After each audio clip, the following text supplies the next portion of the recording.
Bismillahirrahmanirrahim. Assalamualaikum warahmatullahi wabarakatuh. Apa kabar mahasiswaku, sobat statistika?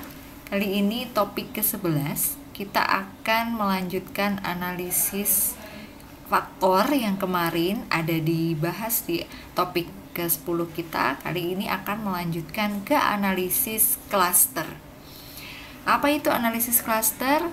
Kita akan cari tahu pada topik kali ini. Silahkan diperhatikan dan dipahami bersama ya. Nah, sebelum ke analisis klaster, kita harus tahu dulu analisis kelompok. Analisis kelompok itu sebenarnya apa? Digunakan untuk mengklasifikasikan objek-objek atau kasus-kasus yang menjadi kelompok relatif homogen, atau ada satu atau dua kasus, hanya satu kasus yang homogen.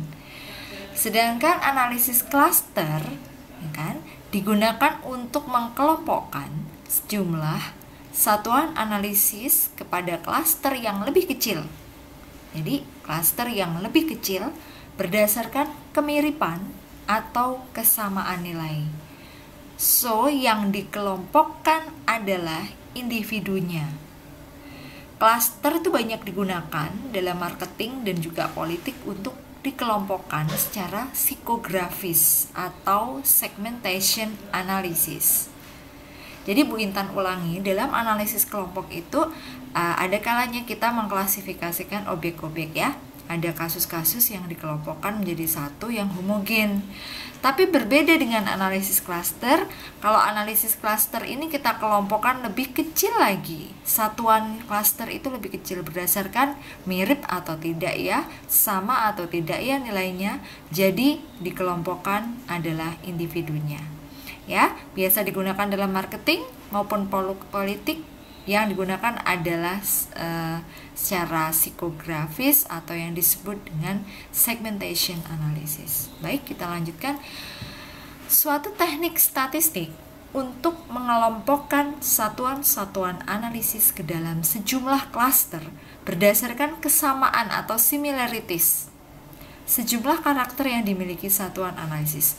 Jadi ada kesamaan atau similaritiesnya. Contohnya, kita ingin tahu mengkarakteristik dari sosial ekonomi pembaca berbagai surat kabar di negeri Indonesia. Berarti ada yang satuan-satuan analisis yang diklasterkan atas dasar kesamaan atau similaritisnya, yaitu sama-sama karakter sosial ekonomi pembaca. Ya kan?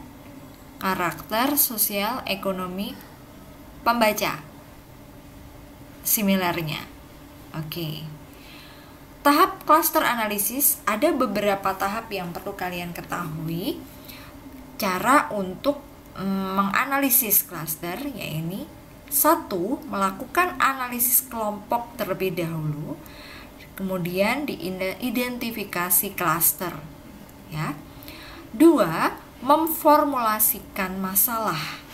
Jadi masalah apa kita formulasikan, kita ambil kemudian kita formulasikan. 3. Menentukan pengukuran jarak. Misalnya saja jarak Euclidean yang paling umum kita gunakan, contohnya beda nilai akar 2 dari jumlah kuadrat untuk tiap-tiap variabel. Jadi perbedaan nilai akar 2 dari jumlah kuadrat untuk tiap-tiap variabel. Yang keempat, setelah itu kita tentukan prosedur pengelompokannya. Apakah single linkage atau pakai K-mean dan lain-lain. 5. Menentukan jumlah klaster. Biasanya kita gunakan SPSS untuk menggunakan dendrogram. Dan yang keenam, interpretasikan dan memberi nama klaster. Dan terakhir adalah kita pakai uji validitas klaster. Nah, kita bahas ya. Pertama, asumsi untuk klaster analisis. Data harus interval atau true dichotomies, misalnya saja jenis kelamin. Asumsi harus sama bahwa apabila ada korelasi dan digunakan Pearson core atau interval. K-mean digunakan untuk sampel yang lebih besar, contohnya lebih dari 200. Kimen ini menghasilkan solusi yang berbeda. Contohnya aja penamaan klaster yang bisa diubah-ubah. Jadi, klaster analisis ini digunakan untuk mengklasifikasi atau mengklasifikasi objek, kasus, variabel menjadi kelompok-kelompok yang homogen.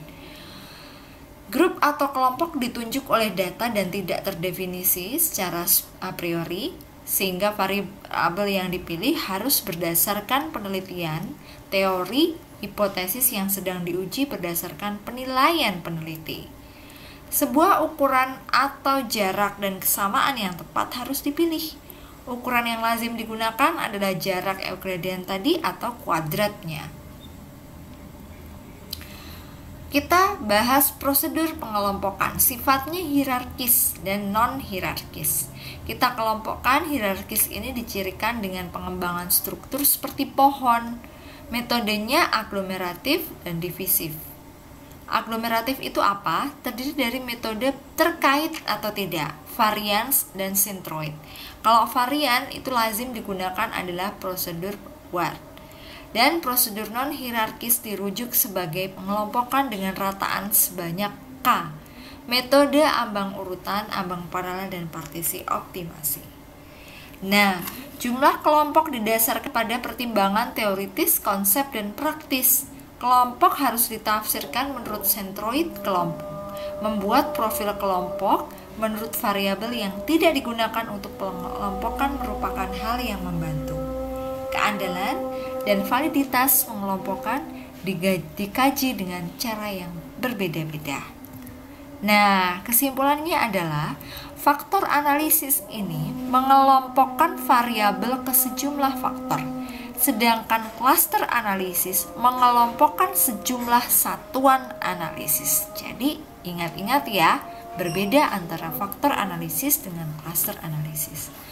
Oke, terima kasih atas perhatian pada topik 11 kita kali ini. Semoga kalian semua memahami dan juga dapat diterima dengan baik. Mohon maaf apabila ada kurang lebihnya.